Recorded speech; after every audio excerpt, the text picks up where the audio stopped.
Bonjour à tous, je suis ravie de vous retrouver pour cette grande session de coaching VAE pour tous. Alors, pour ceux qui accèdent à ma newsletter ou qui suivent cette chaîne YouTube, j'ai mis à votre disposition il y a une quinzaine de jours maintenant un formulaire justement pour poser vos questions. Et puis l'idée, c'était de traiter les 10 premières questions arrivées.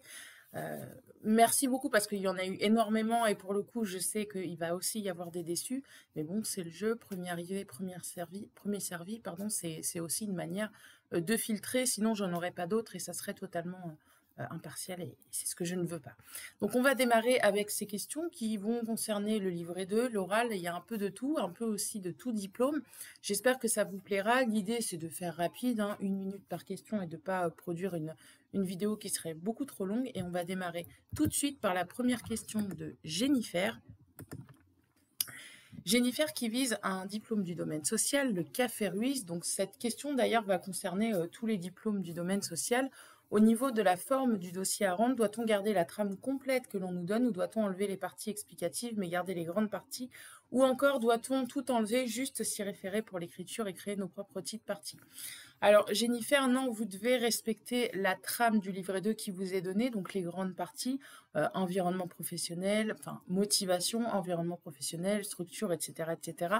Par contre, vous pouvez retirer effectivement certaines parties du livret 2, et du coup, j'ai pris ce dossier de VAE pour exemple, mais ça va concerner toutes les personnes du domaine social, puisqu'on est sur la même ossature de livret 2 maintenant.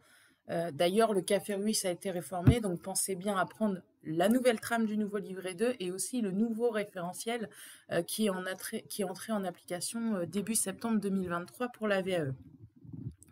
Donc vous voyez ici, donc il y a le dossier, ça évidemment on n'y touche pas, on garde la structure, mais toute la partie, vous voyez ici, généralité, constitution du dossier, mode d'emploi, elle n'est là que pour vous aider et vous expliquer les choses attendues par rapport à votre VAE. Même chose pour la notice, il n'y a pas d'intérêt à la garder, ok? Donc toute cette partie-là, vous pouvez effectivement la retirer et puis réajuster évidemment le sommaire en conséquence. Par contre, vous gardez bien l'ossature du livret 2, je le disais, la motivation, etc. Vous pouvez également retirer les petites consignes qui sont en dessous de chaque intitulé. Elles ne sont là que pour vous aider et vous expliquer l'attendu. Même chose, les tableaux, vous les conservez, la présentation du cadre de votre intervention aussi. Et là, la structure, vous présentez et vous pouvez effectivement retirer les consignes. Donc voilà, Jennifer, pour la réponse à votre question. On passe à la question d'Angélique qui vise le diplôme d'éducateur spécialisé. Combien y a-t-il de membres du jury lors de l'oral? Alors, Angélique, ça va dépendre. En règle générale, pour le domaine social, dans les conditions actuelles, ils ont du mal à trouver des jurys, il faut dire ce qui est. Dans la réforme, peut-être que le volet rémunération sera plus attractif et permettra d'avoir davantage d'experts, de formateurs et surtout de professionnels du domaine social qui se manifesteront pour être jury. Donc, en règle générale, pour le DES, on est plutôt sur une moyenne de 2 jurys, 3 maximum. J'ai jamais vu plus dans les candidats que j'ai pu accompagner, donc 2 ou 3. Et en termes de profil, soit on mixe formateur et professionnel, soit vous n'aurez que des professionnels. Là encore, ça dépend de l'ADN de votre jury, de votre région et des personnes qui seront disponibles sur les sessions collectives organisées. Donc voilà, Angélique, pour ma réponse. Éline qui vise le diplôme d'éducateur de jeunes enfants, comment fait-on un rétroplanning? Alors, un rétroplanning, si vous êtes dans la rédaction du livret 2, c'est simple. Vous partez de la date la plus loin, en l'occurrence l'échéance du dépôt de votre livret 2, et là-dessus, vous devez revenir en arrière pour jalonner votre avancée et mettre les actions qui sont à entreprendre pour réaliser le livret 2. En l'occurrence, un livret 2, ça va vous prendre, lecture comprise, entre 350 et 400 heures de travail personnel. Donc là-dessus, vous devez, selon votre disponibilité pour la démarche, faire un rétroplanning, c'est-à-dire partir de l'échéance de dépôt de livret 2, revenir en arrière. Donc je dis n'importe quoi, si vous avez 8 mois pour rédiger votre livret 2, dans ces 8 mois, vous devez étaler ce temps de travail. Prévoir des sessions de lecture, prévoir des sessions de recherche aussi, d'ouvrages, etc. Ça, ce sera plutôt à mettre au début. Grosso modo, vous allez démarrer par la lecture du référentiel du DEJE. la recherche d'expériences pertinentes par la suite dans votre expérience. Vous allez ensuite rédiger un plan pour chacune des parties de votre livret 2.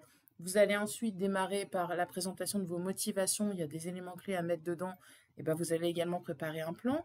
Vous allez ensuite présenter votre structure, même chose, un plan, l'environnement professionnel, etc. Puis vos situations de travail. Tout ça s'organise et je dirais que la construction de votre livret 2, à savoir la recherche d'expériences pertinentes, la compréhension du référentiel et ensuite la création du plan, c'est la moitié du temps de travail en réalité de la production de ce livret 2. Après, il y aura la partie effectivement rédactionnelle, mais l'important, c'est les fondations de votre livret 2, ce sont tout ce qui est plan, les références que vous allez vraiment lister au début, que vous allez parcourir, que ce soit en termes de loi, que ce soit en termes de décret, que ce soit en termes de théorie, de courant, d'apport et d'approche théorique que vous allez amener dans votre livret 2. Donc, vous devez vraiment jalonner par, je dirais, thématique de travail et partir évidemment de la date de l'échéance de dépôt de livret 2 qui jalonnera quelque part votre avancée. Plus elle est loin, plus vous avez du temps pour espacer évidemment vos séances de travail, plus elle est proche, plus ça va être condensé. Ça me permet de mettre un petit point d'alerte pour les personnes qui seraient à 1 ou 2 mois de l'échéance de dépôt et qui n'auraient pas démarré votre livret 2. Ça ne sert à rien de partir bille en tête et de foncer dans l'écriture de ce livret 2, vous n'aurez pas le temps. Ou alors vous allez fournir un écrit bâclé. Moi, ce que je vous recommande, c'est de vous positionner dans ces cas-là sur la prochaine échéance, l'année prochaine, s'il n'y en a qu'une par an, pour vous permettre de passer dans les meilleures conditions cette étape rédactionnelle et puis de rencontrer votre jury avec un écrit qui sera intéressant. Voilà, Eline, ma réponse. Alors, Ilham, vous visez le DCG. Comment raconter votre expérience sous forme de récit ou sous forme de liste? Alors, sous forme de liste, surtout pas. Dans un livret 2, on attend de vous justement que vous développiez votre expérience, mais pas seulement que vous fournissiez une analyse. Ça veut dire qu'en fonction des différentes compétences qui vont être visées par l'écriture, le DCG, il fonctionne par compétences thématiques, et pour chaque compétence, vous allez livrer une situation professionnelle. Donc, vous allez partir d'une activité, d'une mission que vous avez menée, d'une situation professionnelle que vous avez vécue. Vous allez la développer, vous allez évaluer votre approche, votre pratique professionnelle, vous allez l'analyser et en livrer une restitution pour votre jury. Donc, le forme de liste, le fait d'énumérer son expérience, ça colle pas du tout avec l'attendu de la VAE et ça ne vous permettra pas d'obtenir ce diplôme qui, par ailleurs, est un diplôme les plus difficiles à obtenir par la voie de la VAE. Avec le DCG, le DSCG, le diplôme comptabilité-gestion et puis le BTS opticien, c'est là où on a vraiment le taux de réussite le plus faible dans la VAE. Donc, c'est un diplôme que vous devez vraiment travailler, c'est un livret 2 et un écrit que vous devez soigner pour vraiment coucher votre expérience et mener l'analyse attendue. Question de Sarah qui vise le bac pro Agora. Je souhaite savoir quel genre de questions le jury pose. Alors, je ne peux pas vous lister toutes les questions pour ce bac pro-là parce que, je l'ai pas travaillé, j'ai pas la liste sous les yeux et puis ça va aussi dépendre du livret 2 que vous avez réalisé. Mais ce que je peux vous dire en revanche, en termes de type de questions, c'est qu'il y aura des questions sur votre livret 2, donc sur les activités que vous avez proposées. S'il y a d'autres expériences qui n'ont pas été développées, mais qui sont en lien avec le diplôme, possiblement le jury pourra aussi aller poser quelques petites questions là-dessus pour compléter votre livret 2. Il peut y avoir aussi des questions sur vos projets post-VAE ou même le fait d'avoir utilisé la VAE pour réaliser et tenter d'obtenir ce diplôme, donc des questions plus motivationnelles. Et puis moi, ce que je vous invite à faire en dernier conseil, c'est de bien lire le référentiel de ce bac pro pour avoir tous les attendus en termes de compétences, bien avoir en tête votre dossier de VAE et votre livret 2 pour ne pas avoir la sensation de le redécouvrir le jour J de votre oral. Et puis, si vous le pouvez, préparer cet entretien avec un accompagnateur VAE ou si vous n'avez pas les fonds suffisants, un collègue, un manager qui pourra vous aider. Voilà Sarah pour ma réponse. Prochaine question de Rose qui vise le DEAES, diplôme qui a également été réformé récemment. Alors, les questions au jour J seront posées sur mon livret 2 ou selon les blocs de compétences et le travail que je fais en entreprise. Les deux en fait. Il y aura des questions sur votre livret 2, mais la façon dont vous avez rédigé votre livret 2 doit se faire sur la base des blocs de compétences, des 5 blocs de compétences attendus pour ce nouveau diplôme. Ça veut dire que vous devez être en mesure de fournir 3 situations de travail qui vont vous permettre de passer en revue et d'illustrer par votre quotidien et par votre activité professionnelle les compétences attendues du DEAES. OK ? Donc, dans les questions, il y aura évidemment des questions qui vont concerner les situations professionnelles et les expériences que vous avez présentées, mais possiblement, on va pouvoir aussi aller rechercher des choses que vous n'avez pas développées dans votre livret 2, même chose que ce que je disais auparavant dans la vidéo. S'il y a des expériences, par exemple en structure, que vous n'avez pas choisi de développer dans votre livret 2, mais qui ont un lien avec le diplôme visé, dans ces cas-là, le jury pourra effectivement, pour compléter votre écrit, aller vous questionner sur d'autres expériences en lien avec ce diplôme. Prochaine question, Daniel. Alors, Daniel vise le BTS SAM. J'ai suivi les différentes étapes avant de me lancer dans l'écriture du livret 2. Cependant, je n'arrive pas à me lancer dans l'écriture. Je ressens un blocage. Alors, lesquelles, les différentes étapes? En règle générale, quand on a un blocage, c'est que le plan est pas... Alors, soit il n'y a pas du tout de plan, et en l'occurrence, il y a un blocage, c'est logique, soit le plan n'est pas logique, et c'est ce qui crée le blocage. C'est les deux cas qui vont vraiment empêcher l'écriture du livret 2. Si vous avez passé en revue, en l'occurrence, les compétences attendues pour, en termes de gestion de projet, etc., pour le BTS SAM et gestion RH, profil vraiment transversal d'ailleurs de ces diplômes, puisqu'on vient en soutien à différents services, que vous avez choisi 4 activités qui vous permettent de balayer ça, que ensuite, pour chaque activité, vous avez réalisé un plan complet qui vous permettent de décrire tout ce que vous allez annoncer dans votre fiche d'activité. C'est impossible derrière que vous n'arrivez pas à démarrer. C'est qu'il y a quelque chose qui a péché sur ces étapes-là et que dans ces cas-là, il faut reprendre la méthodologie, à savoir relire le référentiel, le synthétiser en compétences clés, aller chercher des activités dans votre expérience qui vous permettent de développer les compétences attendues et ensuite rédiger un plan qui sera logique, soit chronologique, soit qui présentera un projet, soit de manière thématique où vous allez séquencer les différentes compétences que vous avez développées dans une activité. Il y a plusieurs manières, encore une fois, et plusieurs méthodologies de proposer et de construire un plan. Ça dépend encore de l'accompagnement que vous avez là-dessus. Mais c'est qu'il y a forcément quelque chose qui a péché dans ces différents niveaux et dans cette méthode de travail. Et dans ces cas-là, il faudra soit revoir la méthode avec tout ce que je viens de vous dire, soit prendre attache avec un accompagnateur pour qu'il vous débloque à ce niveau-là. Christine, ensuite, qui pose la question qui concerne un BTS gestion PME. Oui, Christine qui m'avait envoyé la question par mail, mais bon, c'est pas grave, c'est pas compilé. Comme elle arrivait dans les 10 premières, je l'ai embarqué dans les questions retenues. Comment répondre aux questions du jury sans reprendre ce que le jury aura lu du livret 2, sans redire ce que j'ai écrit? En fait, Christine, les questions du jury, elles seront complémentaires au livret 2, c'est-à-dire qu'en fait, soit on vous demandera d'aller plus loin sur un sujet, et auquel cas, il n'y aura pas de redite, puisqu'on attend de vous un complément, soit on va venir vous questionner sur une autre activité que vous n'avez pas présentée en vous demandant rapidement de la présenter, de l'illustrer, donc ce sera là encore complémentaire.